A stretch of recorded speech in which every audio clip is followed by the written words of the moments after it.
Buenas noches para todos, es un placer saludarlos, amigas y amigos. Hoy comenzamos con agenda abierta y este primer tramo, esta primera parte de nuestro programa se lo vamos a dedicar a la salud en el departamento y por eso estamos justamente en compañía de la licenciada en Psicología Araceli Delgado, directora de Salud del Gobierno de Canelones. Delgado, gracias por estar aquí, buenas noches, bienvenida. Por favor, un placer, Renzo.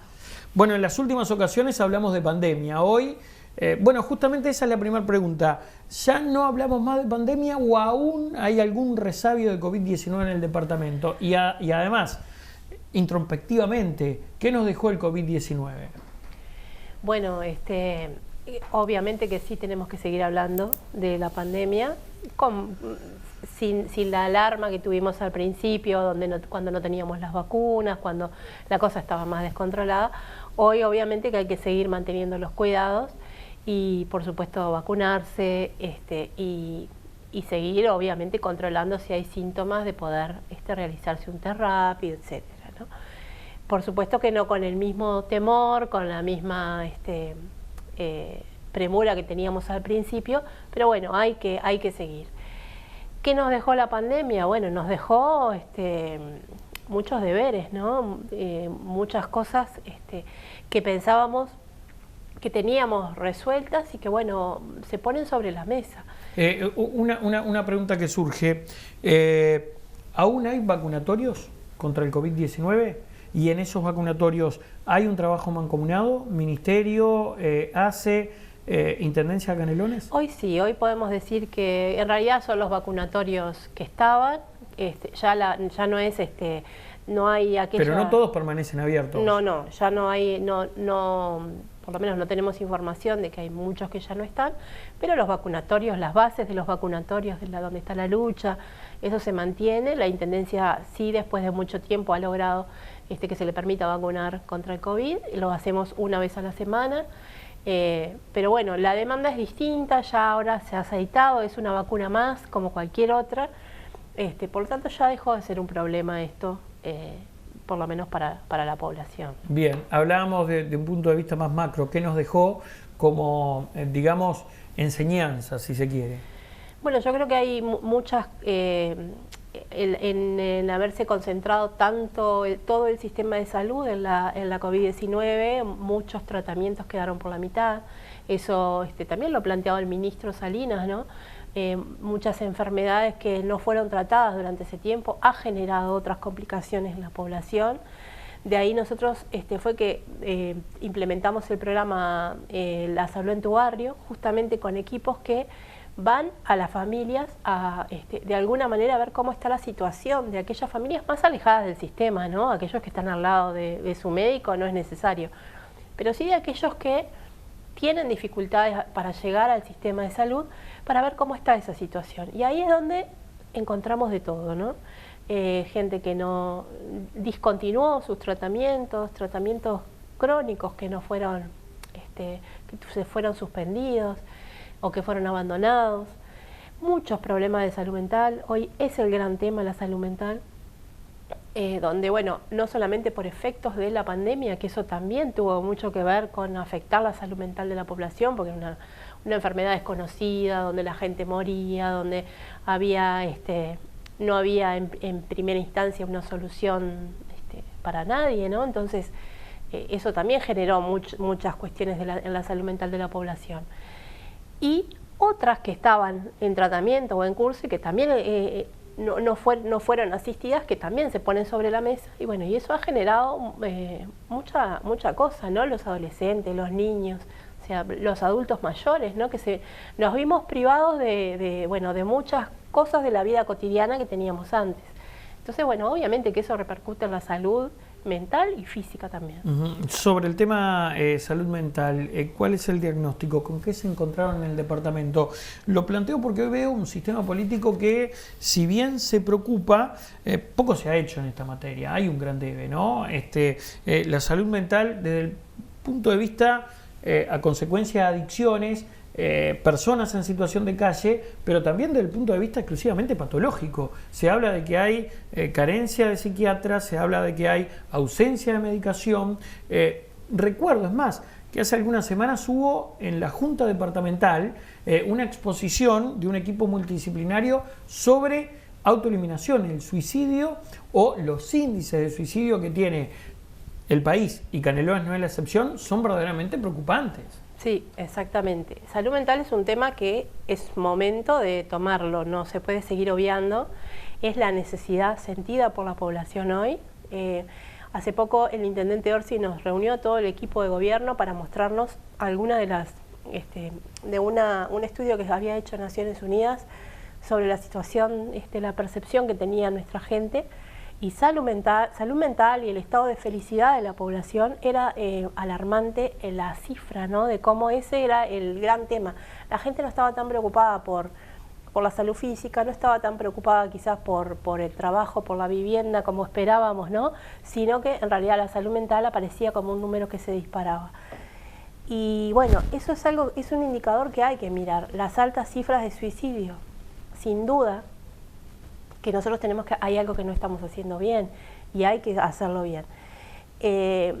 Hay campañas, se están haciendo algunas campañas de prevención, de promoción de salud, pero en realidad yo creo en particular, y es un poco lo que planteé en ese conversatorio de la Junta Departamental. Es bueno aclarar, Araceli, que en realidad cuando hablamos del primer nivel de atención, hablamos de generar un psicólogo, un psiquiatra en la puerta de una policlínica, por ejemplo.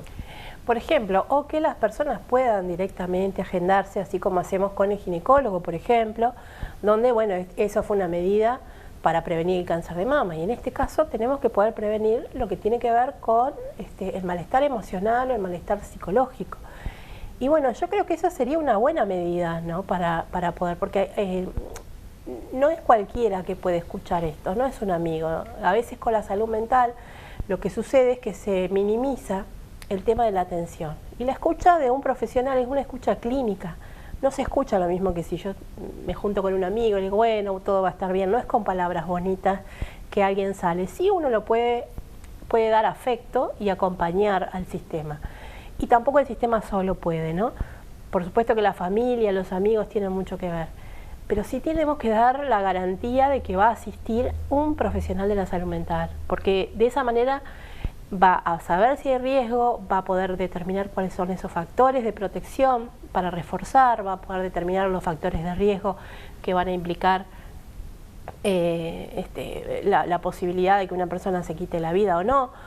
O, bueno, evitar una internación, que a veces en psiquiatría una internación es muy dolorosa para la familia, para la persona. Entonces, si uno hace las cosas bien en los pasos previos, no necesariamente hay que terminar en una internación, y creo que ahí es donde el sistema está fallando. Ahora, todo eso que usted me menciona se traduce en presupuesto.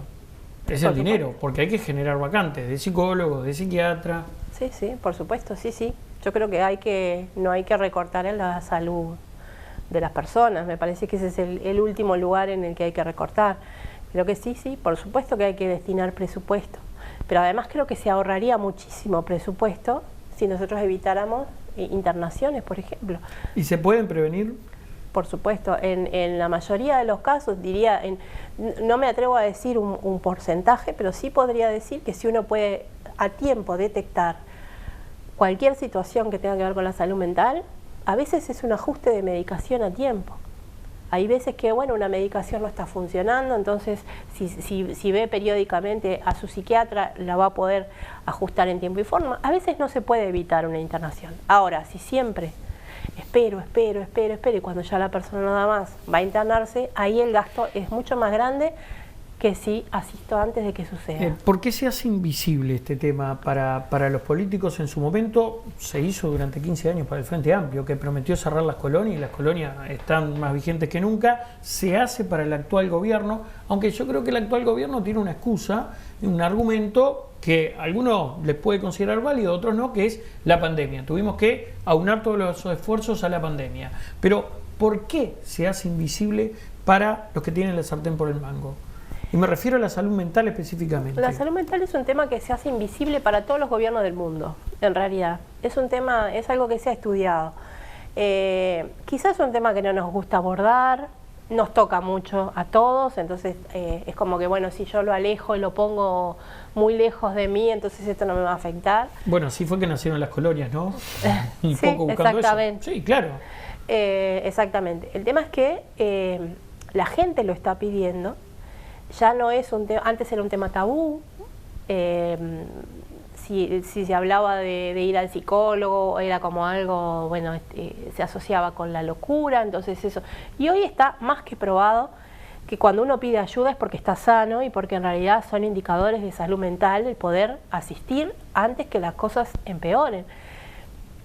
Yo creo que el Frente Amplio ha hecho mucho, sí, con las colonias, se transformaron en lo que son en Ceremos, hubo una mejora muy importante en la cuestión edilicia, pero son dos monstruos gigantescos donde ahí se empezaron también a enviar pacientes de cualquier tipo, ¿no? Sin una depuración, sin un tratamiento específico. Y bueno, yo creo que nosotros estamos trabajando en este momento también con las colonias a través de la Mesa de Salud Mental, con el doctor Katz, porque las colonias están pegaditas a Santa Lucía, y la comunidad de Santa Lucía está muy vinculada a las colonias, por lo tanto es un tema que Canelones ha tomado en conjunto también. Y después hay otro aspecto que creo que influye mucho y que los indicadores son bastante negativos, y es el consumo de drogas, ¿no? Sí, que deriva en una patología mental, ¿no? Y ahí en el medio también las personas en situación de calle.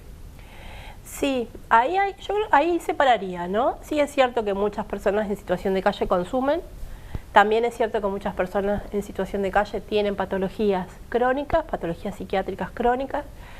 No todo el que consume está en la calle, lo que pasa es que quienes tienen medios para pagarse una clínica privada pueden asistirse en una clínica privada, y quienes no tienen medios tienen que esperar en las largas listas del portal amarillo o de lo que pueda ofrecer el Estado.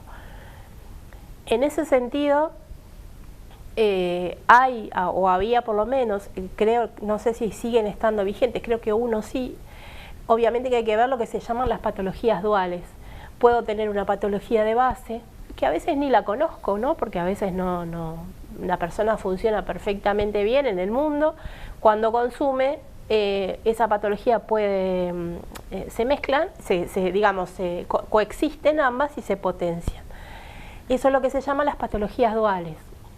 Hay algunos centros, hay uno en San José, que fue en el periodo pasado, nosotros derivábamos mucha gente para allí, y había otro en Montevideo, creo que el de Montevideo no está funcionando en este momento. Y por supuesto el portal, etcétera. ¿Cuál es el problema mayor que está pasando con esto? Es que cuando hay una persona que tiene una patología previa y además consume, cuando llega una emergencia porque se descompensó, porque se siente mal, la estigmatización de esa persona por parte de los equipos de salud que no están preparados es muchísima. Entonces, como, bueno, si consumís no te atiendo, si consumís te dejo ir. Que se te pase el efecto del consumo y no se atiende Entonces, eso realmente está generando un problema muy grande, porque estas personas quizás necesiten, una vez que son desintoxicadas, tratar su patología de base. Y a veces, como está el tema de la droga tapando eso, no se lo trata. Entonces, bueno, eso es un problema que creo que hay que enfrentar, y me parece que ahí pasa más que nada por la formación o la sensibilización de los equipos de salud de las emergencias. Delgado, hacemos una pausa, ¿le parece? Y luego seguimos charlando. Tanda, ya regresamos.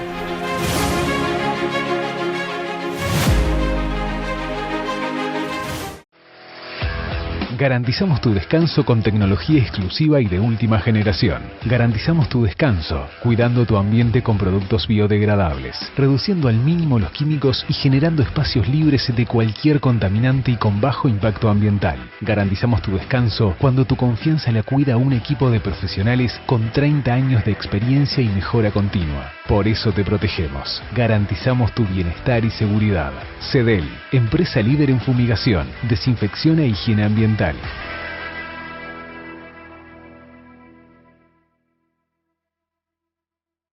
Hola, este es el pronóstico más importante que voy a dar en el año. Se acercan periodos con mayor frecuencia de alertas meteorológicas y es importante estar bien comunicados. Por eso ahora Canelones ha creado una herramienta gratuita, 0800 20 22, con el que podés hablar con la Intendencia, aunque no tengas saldo en tu teléfono. Así de fácil y sin costo, desde cualquier lugar de Canelones. Ojalá no te pase, pero si tenés una emergencia durante una alerta, por ejemplo meteorológica, llama gratis al 0800 20 22 y estaremos junto a vos. En Pollo Campero Sauce cuidamos tu bolsillo con frescura, atención y calidad superior. Pollería, granja, roticería, autoservice y boutique de frutas y verduras. Deleitate con las exquisitas especialidades de la casa. Pollos arrollados, variedad en milanesas, pamplonas y cerdo arrollado. Todo artesanal. Además, con el surtido de los sábados, reclama tu regalito sorpresa. Contamos con cómodo estacionamiento. Calle Francisca Arnal de Artigas a pasitos de la Plaza de Sauce. Pollo Campero Sauce, desde 1980, siempre primero.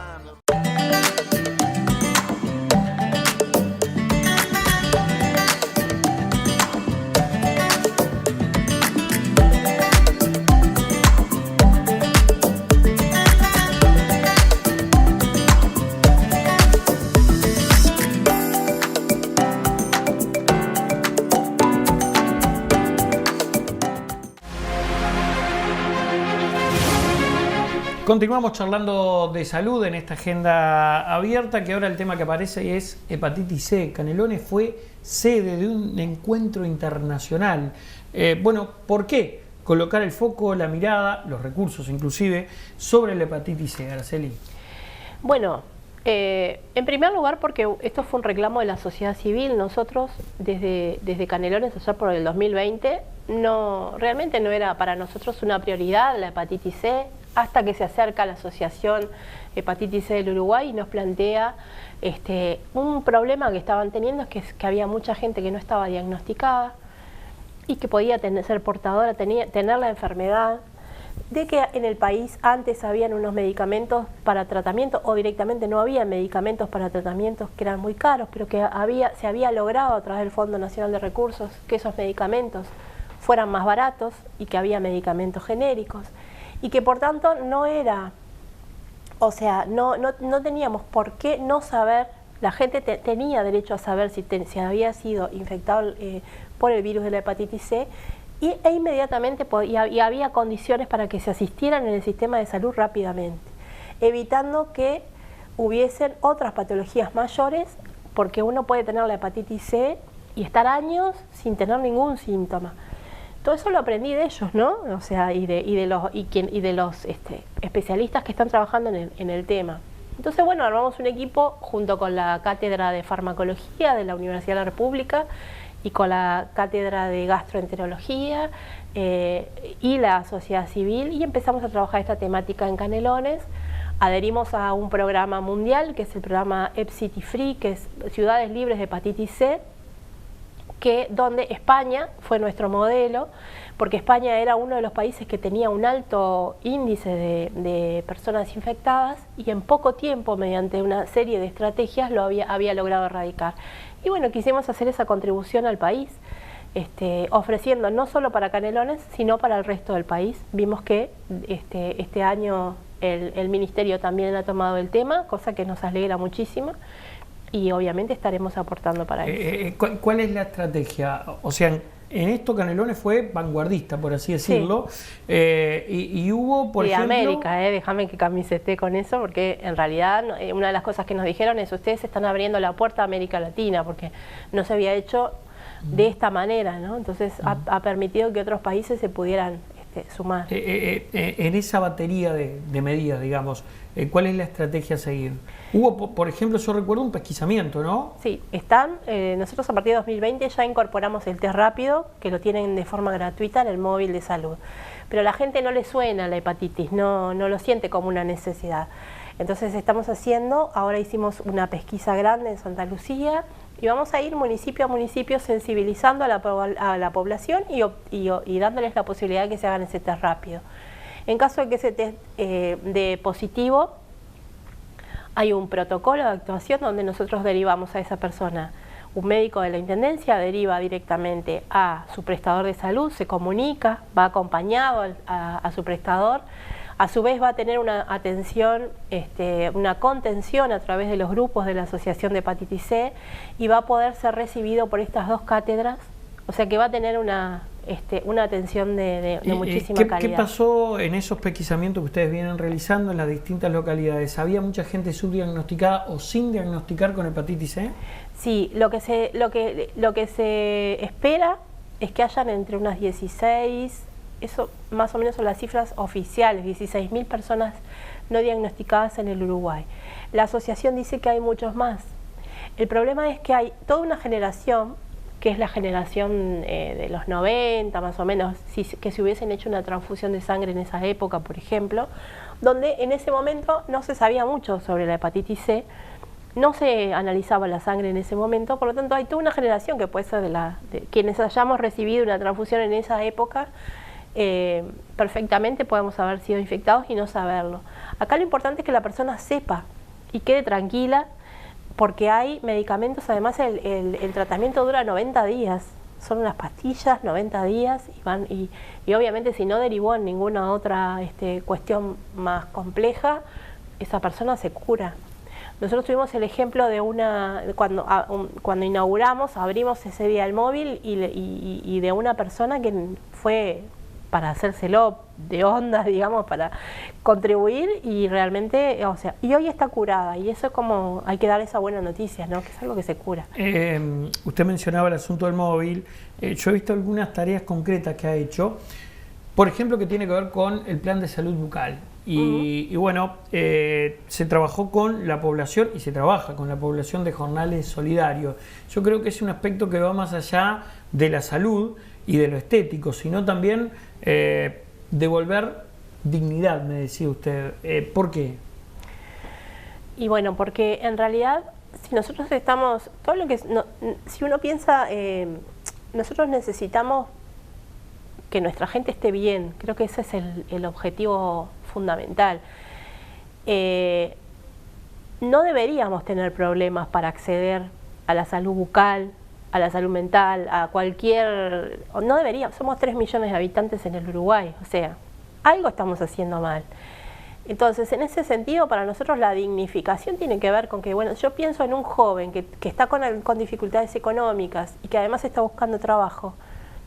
¿Cómo no lo vamos a proveer de un tratamiento de salud bucal que pueda hacer, darle el ok para entrar o no entrar a un trabajo? A mí me parece que ahí, y además también por una cuestión de autoestima, por una cuestión de salud, porque también el tema de la boca, por allí entran nuestros alimentos, también tiene que haber una situación. Y bueno, y entendemos, no solamente para los jornales solidarios, lo hacemos para toda la población. O sea, realmente, nosotros vamos a lugares donde hay poco acceso.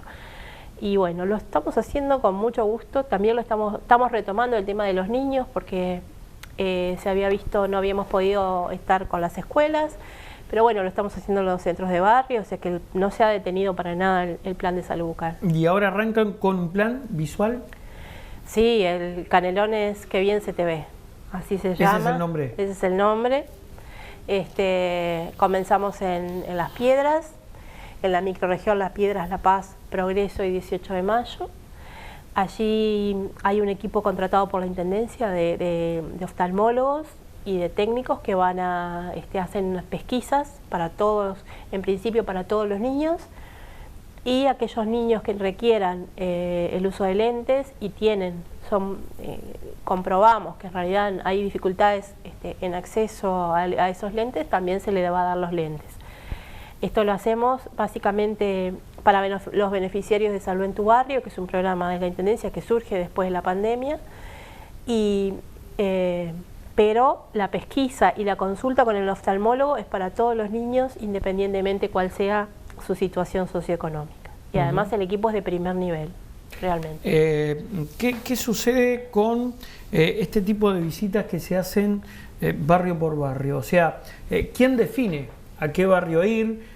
¿Cuál es la población objetivo? O sea, ¿cómo se trabaja el recurso? Porque yo imagino que para hacer desembarcar o aterrizar, por utilizar un término político, el móvil en un barrio, tienen que darse ciertas condiciones o determinadas características. ¿Cuál es el parámetro que se utiliza, Delgado? Bueno, nosotros tenemos varios móviles, entonces podemos estar en simultáneo en varios puntos del departamento. Concretamente, Salud en tu Barrio es un programa que surge ante la necesidad que detectamos durante la pandemia, cuando todo el mundo se le pedía que quedara en su casa. Nosotros entendíamos que teníamos que ir nosotros a la casa de la gente entonces para ver cómo estaba la situación de salud. Lo que se hace con esto es, se trabaja obviamente con los gobiernos locales, son ellos los que nos van a indicar cuál es la situación. Sin ellos obviar al gobierno local sería un error. Y bueno, marcamos aquellos lugares donde entendemos que la gente tiene alguna dificultad de acceso. La dificultad puede ser socioeconómica, pero también puede ser de distancia, también puede ser porque viven en el ámbito rural, porque no hay transporte, porque hay poca frecuencia, por múltiples causas. Se delimita una zona y se hacen 300 familias por municipio. La idea es llegar a los 30 municipios al final del periodo y bueno, tiene una proyección de 9.000 familias. De allí es que aparece un montón de situaciones como esto de la salud ocular, donde entendimos que un control que debe hacerse en los niños entre los 3, los 5 y los 12 años, bueno, este control no se estaba haciendo en mucho tiempo, entonces bueno, nos pareció que teníamos que tomar este tema. Nos quedan dos para cerrar. La primera, y esto me consta, no lo sabía, me enteré cuando nos llamaron, nos convocaron para cubrir los cursos de RCP. Sí. Aquí en la UTU, particularmente de Pando, hay un cardiodefibrilador, pero no había gente capacitada para usarlo, y nos decía la propia dirección de la UTU que cuesta en dólares una capacitación de un efector privado. Sin embargo, la Intendencia lo brinda gratuitamente. Sí, nosotros tenemos un equipo de instructoras que son permanentemente actualizadas su formación con la Comisión de Salud Cardiovascular. Ellas están dentro de un programa que se llama el programa Cerca. Es la Intendencia la delegada de ese programa en el territorio y realmente son gratuitos y a la gente le encanta. Y cada vez nos piden más y cada vez tenemos menos disponibilidad por eso. Por eso hemos abierto cupos, porque a veces nos piden, como en el caso de la UTU, nos pide para un público específico y abrimos algunos cupos más para que la población pueda acceder. Y sí, son gratuitos, salvan una vida y además les enseñan varias cosas, cómo detectar el desfibrilador más cercano también, cómo hay una aplicación para eso, cómo se hace un masaje cardíaco, qué tienen que hacer ante una situación de emergencia. Y bueno, a la gente le encanta, realmente lo sienten como muy útil. Y lo otro... También damos primeros auxilios, trabajamos sobre varias temáticas. Delgado, lo otro que me quedaba aquí en carpeta es, hablamos de la salud visual, de la salud bucal, pero hubo, y creo que aún se mantiene, una batería de medidas vinculadas a la salud de la mujer, la salud femenina. Sí, sin duda, estamos... inauguramos un mamógrafo que estamos trabajando sobre eso y lo que hemos hecho todo este tiempo ha sido tratar de unirnos con la Comisión del Cáncer, con el INCA, porque la idea es que los diagnósticos que surjan de ahí sean los mejores, con el personal más capacitado. Hicimos también un trabajo con ACE para poder unir las historias clínicas, o sea que cualquier persona que va a subir a hacerse el mamógrafo de la Intendencia, una mamografía, va a poder acceder a esa mamografía, va a ir directamente a su médico, a su historia clínica, sea privada o pública, y eso nos llevó mucho tiempo. ¿Cómo estamos en Canelones? Mapa sanitario, ¿verdad? ¿Cómo estamos en Canelones con mamógrafo? ¿Hay aún efectores privados, públicos, que no tienen departamento de imagenología, que no tienen mamógrafo? Bueno, sí, o sea, yo no puedo afirmar el número y cuántos son. Sé en algunos lugares donde no hay. Bueno, la idea es que este móvil pueda cubrir y ayudar a justamente a la prevención del cáncer de mama.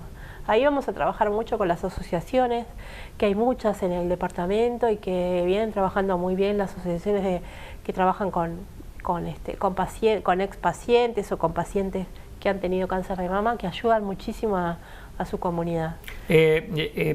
¿Existe ese diálogo? Digo, usted me decía la visión territorial que tienen los municipios es clave, pero por allí alguien nos está viendo, nos está escuchando ahí, pretende recibir un curso de RCP para, no sé, un club de baby fútbol, por decir algo, o una UTU. Sí. O hay un grupo de mujeres que, pretenden que el mamógrafo las visite.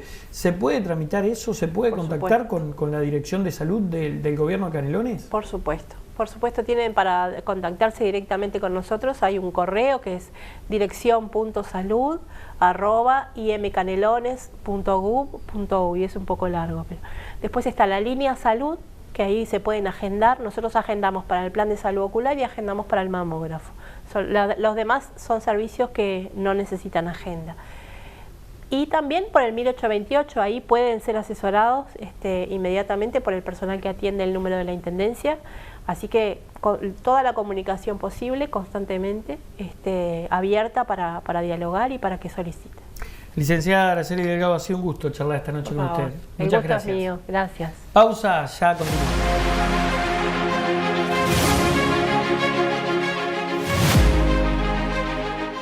En caso de una alerta meteorológica es muy importante estar bien comunicado.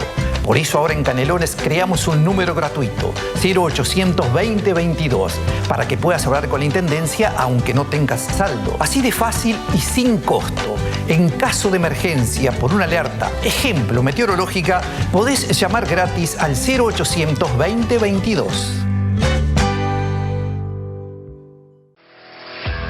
Garantizamos tu descanso con tecnología exclusiva y de última generación. Garantizamos tu descanso, cuidando tu ambiente con productos biodegradables, reduciendo al mínimo los químicos y generando espacios libres de cualquier contaminante y con bajo impacto ambiental. Garantizamos tu descanso cuando tu confianza la cuida un equipo de profesionales con 30 años de experiencia y mejora continua. Por eso te protegemos. Garantizamos tu bienestar y seguridad.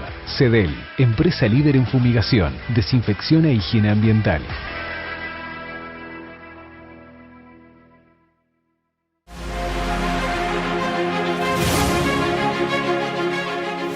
Seguimos, amigas y amigos, con Agenda Abierta y ahora recibiendo aquí en nuestra mesa de trabajo al edil nacionalista Gustavo Morandi. Gustavo, un gusto recibirte. Buenas noches, bienvenido. ¿Cómo te va? Buenas noches, ¿cómo te va, Renzo? Un gusto estar acá. Bueno, hay mucho para conversar, pero vamos a comenzar por una obra que se inauguró recientemente, que fue muy esperada, anhelada por parte de los vecinos. Hablamos de este pasaje subterráneo, allí sobre la ruta interbalnearia, a la altura de Pinamar. ¿Qué impresión se llevó sobre esta obra? Que además es, por cierto, bastante costosa, $3 millones, ¿no?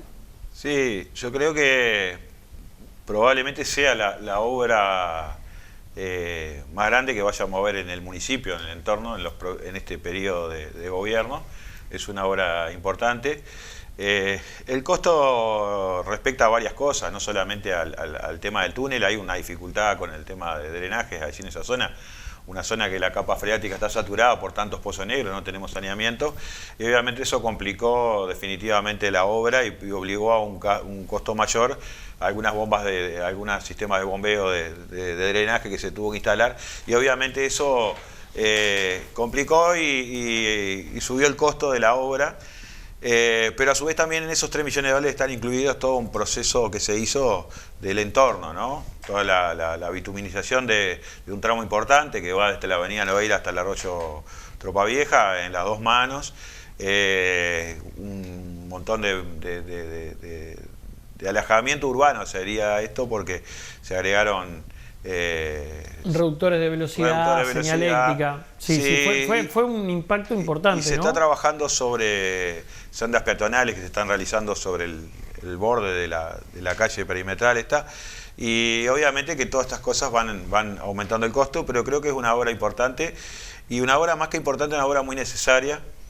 Y bien como lo decía el otro día el ministro cuando lo inauguraba este tema, es una obra que los vecinos se deben apropiar y se deben hacer cargo y cuidarla, porque obviamente mejora la calidad de vida, porque nosotros que vivimos cruzando constantemente la ruta, yo vivo en la zona norte, ahí muy cerquita de este lugar, mis hijos cruzan continuamente a la escuela, a ver sus amigos, al hacer mandados, y estamos constantemente cruzando, y tener un lugar seguro, Un lugar donde no tengamos que pasar por el tema del tránsito, obviamente que mejora la calidad de vida. Morandi, usted hablaba del saneamiento. Como parte de esta coalición de gobierno, como además actor departamental, ¿no ha planteado la necesidad de mejorar y de ampliar esa red? Sí, obviamente allí no existe red y hay algunas dificultades que tienen que ver con lo que pasa en la Ciudad de la Costa o lo que pasó con el saneamiento de la Ciudad de la Costa.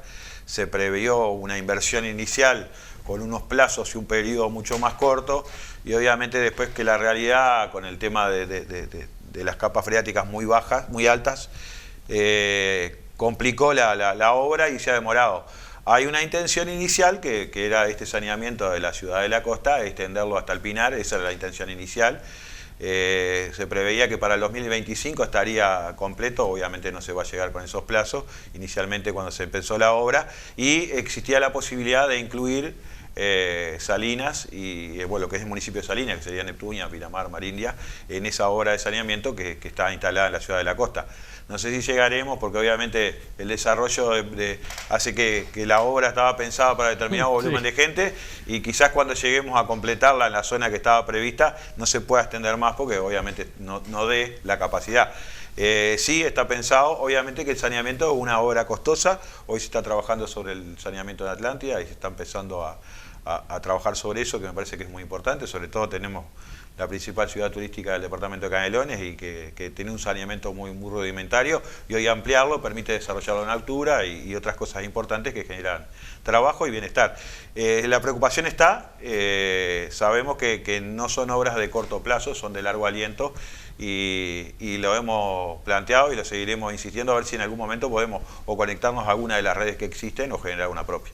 Bueno, es real esto que usted mencionaba, ¿no? Que Ciudad de la Costa, ni que hablar, pero ahora también la Costa de Oro está creciendo, y está creciendo, lo decía el propio Falero cuando inauguraba este pasaje subterráneo hacia el norte fundamentalmente, sí. y la interbalnearia queda como, no le voy a decir un camino vecinal, pero sí como una ruta que divide una enorme ciudad, ¿no?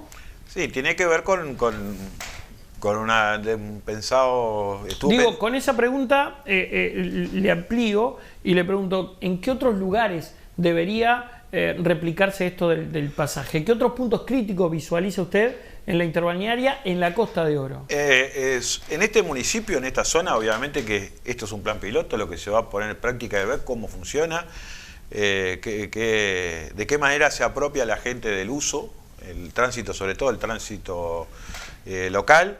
Hay instalada cámaras, yo creo que se va a hacer un monitoreo a largo plazo de cuál es el tráfico que se genera allí y cuánto descomprime el tema del semáforo. Y la intención es replicar soluciones, no sé si esta misma o similares en algunos otros pasajes. Hay 2 o 3 lugares, puntos críticos. Pero está claro que es una problemática. El pasaje de la gente sobre la interbalnearia. Hay puntos críticos. La zona de Pinamar, que tiene el cruce de Nogueira y el cruce de Colón, son muy complejos, hay accidentes regularmente allí, y obviamente se va a ensayar una solución de este sentido. Yo creo que está bien en probarlo. Esto es algo novedoso, se trajo como algo innovador por un tema de rapidez, y porque los costos también, vamos a entendernos, están tan fuera de lo que uno podría pensar. Yo recuerdo aquel proyecto que se pensaba en elevar la ruta interbalnearia y se hablaba de un costo de en torno a los 30 millones de dólares, así que no sé si estos costos de 3 millones de dólares con todo el entorno que se le ha armado está tan fuera de las proporciones, y obviamente tiende a solucionar un problema que es bastante complejo. Como bien tú decías, tiene que ver con este desarrollo explosivo de la población en esa zona del departamento. Morandi, hay preocupación en la bancada nacionalista y en particular en la suya por el manejo de donaciones a ollas populares, particularmente en la Floresta. ¿Qué se puede decir hasta el momento? Bueno, nosotros hemos seguido este tema desde hace un tiempo. Tenemos una compañera, Cecilia Pereira, concejal de allí del municipio. Se ha presentado no solamente con este tema, sino con algunas otras irregularidades. No sé si recuerda, se ha hecho por parte del intendente una denuncia penal con respecto al alcalde por una supuesta falsificación de firma a un compañero de su misma bancada. Y hay otro tanto de irregularidades que hoy están planteadas en el seno de la Junta Departamental. Está en la discusión política hoy este tema. hay intenciones de promover en estos próximos días una comisión investigadora al respecto con este tema. Tiene que ver con esto y con otros manejos que no son tan claros. A veces yo creo que sucede que algunos dirigentes políticos cuando llegan a la alcaldía creen que tienen potestades absolutas para tomar todo tipo de decisiones sin que existan los controles, y yo creo que no es así, que hay un sistema jurídico, hay una junta departamental que resguarda la actividad de los municipios, y creo que tiene la junta departamental que ejercer ese mecanismo de control. Hay algunas irregularidades que se nos ha llegado extraoficialmente, alguna información, otra que estamos tratando de recabarla para poder presentarla, y la intención es obviamente echar luz sobre estos temas, que no se generen oscuridades, donde creo que tiene que haber mucha transparencia, sobre todo en esto que es en beneficio de la gente y que es el apoyo alimentario, donde tiene que existir mucha transparencia. No debe haber lugar a dudas y la Junta tiene que estar resguardando que así suceda. Yo tengo algo de información, usted me dirá sí o no. Por lo que acaba de mencionar, hay material como para una investigadora, entonces yo esto lo considero algo grave. Si no, no tiene sentido generar una investigadora. A mí me han dicho que habían supuestamente 6 ollas y en realidad están funcionando en la actualidad 2. Y me dan un número que son 3 toneladas de alimento que no llegaron a quienes tenían que llegar. ¿Este dato, Morandi, es certero? Yo le puedo decir que es muy fácil de comprobar, porque hay un mecanismo que es pedir información a quien es el emisor de la mercadería, porque esa mercadería se levanta en un mismo lugar y hay todos los controles y hay recibos de lo que se levanta, y después, bueno, hay un cruzamiento de información con a qué persona se le brinda. Esto tiene que ver, el funcionamiento... ¿Quién es el emisor, Morandi? El emisor es Uruguay hacia adelante. Uruguay Avanza. Uruguay Avanza, perdón. Que es el Mides. Que es tiene una un convenio, ONG que es una ONG que tiene un convenio con el Mides que se encarga de la distribución y de los controles. Los controles son periódicos, yo conozco el sistema cómo funciona, sabemos de algunas personas en el caso del municipio de Salinas que asisten a ollas que están asistidas por este mecanismo, y obviamente que hay una X controles que tienen que ver con esto de cruzar información, quiénes son los que se asisten, hay que prestar la información, hay que prestar la cédula y el dato de quién es el que utiliza esa olla, y obviamente esa información es fácil de contrastar, saber cuánto se emitió, para qué lugares y cuántas personas son las que están siendo atendidas con esto. Obviamente es fácil hacer la cuenta si uno ve que el número es excesivo con la cantidad de personas atendidas. Esa información está disponible, hoy nosotros no la tenemos fehacientemente, sí existe el rumor o la denuncia pública, hoy estamos tratando de comprobarla, porque obviamente el hecho de presentar una solicitud a una investigadora tiene que estar cargada de la prueba suficiente para que se dé lugar. Estamos trabajando sobre eso, pretendemos probablemente en la primera semana de septiembre, que tenemos sesión en la Junta Departamental, presentar este tema a debate en la Junta y veremos si se entiende por el sistema político que amerita la instalación de una investigadora. ¿Por qué sostiene usted que no hay un manejo claro, que no hay transparencia? Por las denuncias que hemos recibido... ¿Esas denuncias de dónde parten? Esas denuncias parten de los mismos vecinos, de los mismos usuarios, de irregularidades, algunas que son el destino final de los insumos que no van a donde deberían estar en primera instancia, el sistema de cómo se transporta y en qué, y quién es el responsable de ese transporte. Son cuestiones que estamos indagando, que hoy tenemos información que es parcial, que no queremos adelantarla, porque obviamente creemos que la Junta Departamental tiene que estar en conocimiento primero, a ver si existe mérito para realizar una investigadora. ¿Considera que pueda haber quórum del propio oficialismo, en este caso, el Frente Amplio, para investigar? Yo creo que en estos casos, en lo que no hay transparencia sobre determinadas cosas, no creo que haya dos visiones, ¿no? Estamos convencidos que si logramos juntar esa prueba que sea contundente, va a haber voluntad política para iniciar una investigadora. Después veremos el proceso y si se pueden comprobar algunas cosas más que capaz que son denuncias que hoy son de difícil probanza, pero que luego con los elementos y con todo el sistema político investigando es mucho más sencillo. Morandi, hacemos una pausa, ¿le parece? Y luego continuamos charlando. Tanda, ya regresamos.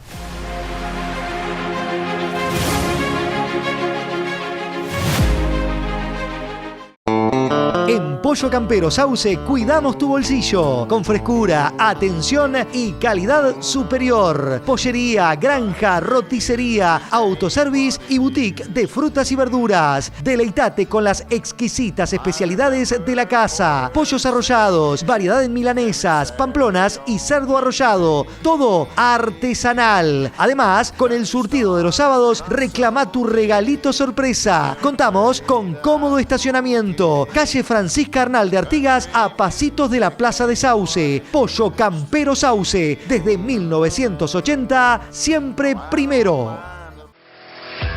Garantizamos tu descanso con tecnología exclusiva y de última generación. Garantizamos tu descanso, cuidando tu ambiente con productos biodegradables, reduciendo al mínimo los químicos y generando espacios libres de cualquier contaminante y con bajo impacto ambiental. Garantizamos tu descanso cuando tu confianza la cuida un equipo de profesionales con 30 años de experiencia y mejora continua. Por eso te protegemos. Garantizamos tu bienestar y seguridad.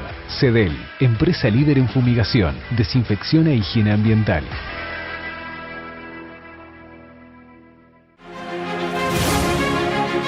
Continuamos y un poco quedé enganchado, digamos, con lo que decíamos anteriormente, no exclusivamente por esto de las irregularidades, pero sí por, usted lo decía al pasar, un funcionario que llega a la alcaldía o una persona que se presenta a una elección y a la postre resulta electo para la alcaldía, tiene un poder, mencionaba usted, absoluto.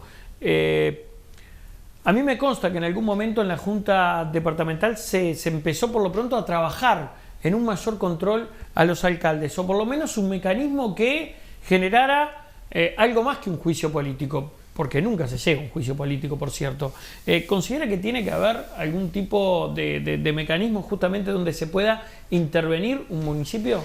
Bueno, la Junta Departamental obviamente tiene la competencia, También sabemos nosotros que de la integración política que tiene la Junta Departamental, a veces si las irregularidades no son muy groseras, probablemente se recurra por el camino de ir a tratar de enmendarlas y que luego no se genere un problema mayor, que yo creo que tiene que ver a veces con alguna cuestión de inexperiencia de algunos de los que asumen en estos cargos, pero la competencia la tiene la Junta Departamental, yo creo que es el ámbito. Si se llega o no a juicio político, y bueno, no se sabe todavía, porque quizás cuando se compruebe una irregularidad grosera, no sé si no se llega a un juicio político y no sé si no se llega a un proceso de destitución de quien ocupa ese cargo. Habrá que ver, no creo que el sistema se ampute la posibilidad de que el juicio político exista, y creo que hay que trabajar sobre todo en las áreas que la Junta Departamental tiene para funcionar como Contralor. Hay una comisión de descentralización que tiene que estar... Usted me dice que la herramienta existe, no hace falta modificar ni perfeccionar nada. No, siempre en esto de los municipios y del tercer nivel de gobierno hay un proceso de aprendizaje. A veces pequeños ajustes y retoques se tienen que hacer. ¿Cuánto tiempo llevamos ya con municipios? Y llevamos 3 periodos en los que 15 hay años. 15 años. En las que se fueron dando experiencias y se fueron mejorando y algunas cuestiones internas del funcionamiento del municipio se fueron ajustando. Hoy hay un sistema de ejecución directa de fondos del gobierno nacional y esas partidas ahí incrementando y hoy directamente se ejecutan en cada uno de los municipios. Eso le da autonomía económica, que era importante tenerla en algunos aspectos, y creo que hacia ahí se va. Obviamente que los ajustes tienen que ir porque esto se fue llevando o poniendo a la práctica sin conocer demasiado el funcionamiento y hoy está más aceitado. Y siempre hay retoques porque la realidad es dinámica y las competencias son dinámicas. Obviamente en el medio hubo un proceso que yo creo que jugó en contra al tema de los controles, fue el tema de la pandemia, en la que había una situación emergente que había que atender. Muchas veces eso hace que uno preocupado por la emergencia tampoco se cuiden las formas. Hoy que estamos en otro proceso creo que es el momento adecuado para que los organismos que tiene hoy la Junta Departamental, y creo que la Comisión de Descentralización es importante, debería estar asiduamente trabajando con los municipios y estando revisando en qué se está y cómo se está trabajando. Muchas veces con ánimo de asesorar, ni siquiera de claro, sancionar. De intervenir, digamos, claro. Sí, claro. sí, asesorar y decirle por acá es el camino. Está bien, pero a ver, ¿qué le transmiten a usted los alcaldes? Porque usted conversa no solo con los alcaldes nacionalistas, me imagino, sino con todos. ¿Qué transmiten los alcaldes? Yo me animo a dar una opinión que me parece que es muy personal. Me parece que mucho de la gestión que tiene que ver cada uno de los municipios tiene que ver con la impronta personal de quien asume y no tanto con los límites que tiene la función. Conozco algunos ejemplos particulares de alcaldes que son muy exitosos en su gestión y generan mucha obra pública, mejoran muy sustancialmente la localidad, incorporan actividades locales y sociales de la localidad y el municipio está apoyando todo esto, están en un proceso continuo de comunicación, y otros que muchas veces están poniendo pretextos para no ejecutar cosas. Y creo que tiene que ver con esto, con la impronta personal de quién está al frente de cada uno de los municipios y no con el rol que tienen, que creo que a veces el rol para algunos es limitante y para unos les permite generar cosas muy positivas. ¿Qué pasa con las obras justamente? Salimos de los municipios, nos ponemos en el mapa de Canelones, en un nivel más amplio, más macro, digamos. ¿Cómo ve la gestión en materia de obras? Yo estoy convencido, y eso lo hemos dicho al cansancio, que la Intendencia de Canelones tiene serias dificultades económicas. Yo creo que quedó demostrado en el proceso de la discusión del presupuesto quinquenal, luego con la solicitud de este endeudamiento que se generó por parte de la Intendencia. Yo creo que viene a compensar esta incapacidad que tiene hoy la Intendencia de Canelones de generar obra propia con recursos genuinos. Estamos hablando de un presupuesto sobre los 200 millones de dólares anuales. La Intendencia de Canelones ejecuta un porcentaje muy bajo, en torno al 10% de obra genuina. Esto habla de un gasto desmedido en algunas cuestiones, como el rubro cero, los cargos de particular confianza, una estructura muy pesada que cuesta muchísimo a los contribuyentes, y bueno, después la obra se ve relegada. Eso obliga a ir por el otro camino, ir por el camino de toma de deuda para generar obra pública. Nosotros no estamos convencidos que se ejecute el 100% de lo que se va a generar de deuda, y por lo menos así nos permite sospechar lo que ha pasado anteriormente con los últimos solicitudes de deuda, los fideicomisos que se pidieron por parte de la Intendencia anteriormente. Fue incapaz la Intendencia de generar una comisión de seguimiento donde se viera en qué se estaba gastando, cuándo se estaba gastando, cuánto se estaba ejecutando y qué quedaba pendiente. Fue incapaz de demostrarnos a nosotros como oposición en el periodo pasado cuáles eran los rubros que se iban a ejecutar. ¿La pidieron ahora ustedes? ¿La solicitaron ahora ustedes? Se solicitó, pero lo que terminó sucediendo con este último endeudamiento, que fue express, fue una cuestión que se presentó un lunes en una comisión a las 6 de la tarde y se votó el martes a las 7. No hubo capacidad de diálogo, ninguna cuestión de manejo de tiempos y ninguna solicitud extra, porque bueno, había una voluntad política dentro de la interna del Frente Amplio de votar esto, y se consiguió el voto de un edil de la oposición, en este caso del Partido Nacional, que habilitó esto y que generó este cheque en blanco para la administración departamental. Bueno, pero esto no le exime a ustedes ahora de... la palabra no es reclamar, pero sí controlar lo que se van a ejecutar con los 40 millones. Y pedir, solicitar, me parece que lo pueden hacer, usted me dirá, una comisión de seguimiento, ¿no? Sí, nosotros ahora tenemos pocas expectativas con la respuesta que da la Intendencia sobre determinados aspectos. Por ejemplo, y en el caso particular, cuéntenos. Yo he reclamado insistentemente que se nos diga cuáles son los cargos de particular confianza, cuáles son las designaciones directas, cuál es el ingreso económico de cada una de estas cargos y estas designaciones, porque es una manera de ponderar cuánto le cuesta a los contribuyentes estas decisiones que son políticas y no son a veces fundadas en la necesidad de una gestión, sino son por pago de compromisos políticos. Nosotros estamos convencidos que eso es así.